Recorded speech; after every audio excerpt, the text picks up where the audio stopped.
Guyyoonni hamtuu kan darban kaleessa gaafan taa'ee yaadu gola sammuu koo keessa. Dhiphinniif gaddi koo yaaddoon darbe hundi inni ana keessa taa'ee na dhabsiise abdii. Inni yeroo sanaaf natti ta'e gaara har'a kolfaa yaaduuf humna naaf ta'eera.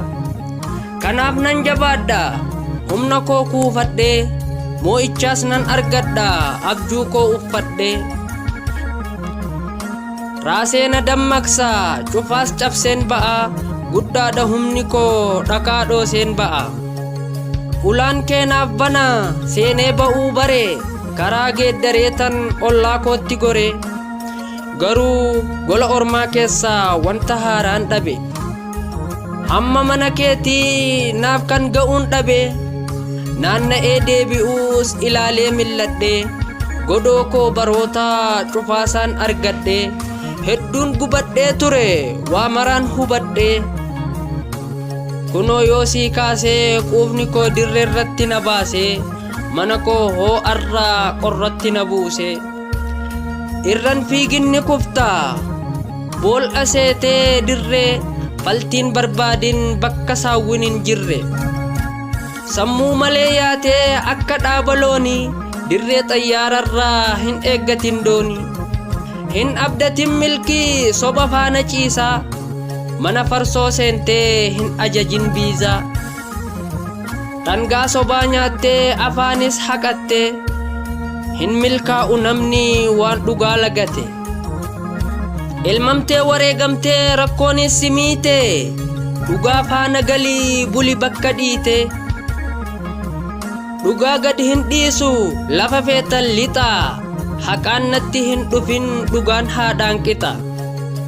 Andharan dharra'u dhugaaf du'een baqaa sin dhiisuu ittin bu'in hin haqaaqin haqa. Kolfee filatamuuf sobees irran dibu haqaaf yoon jibbame humallee nan dhibu. Qalbii koo dhiphisaa garaa koon bokoksu dhugumaan dubbadhaa an homaas hin dhoksu. Kan uumama yakke waan hin jirrees fide kan cubbuus bocatee dhugaa arkuu dide. Baraa miti nama barri maal balleesse deemeet jijjiirama badii isaatiin malee akkamiin yakkama. Osoo ganna roobee aduun bonaa dhaamu osoo birraan habaabee cidhaaf nama yaamu. Osoo akkuma lixxeen aduun hin hafin takka balleessaa isa kamiin namni bara yakka.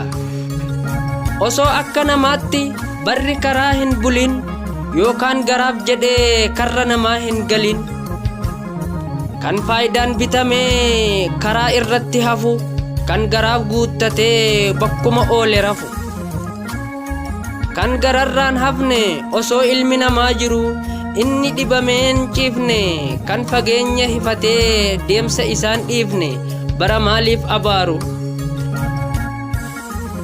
Bara hamtuu diigee sona namaaf ijaaru kan laafaa utubee dadhabaa gargaaru. Bara hamaa jedhanii bara maaliif turiin qaqqabu barri waa hin yakkine badii homaa hin qabu.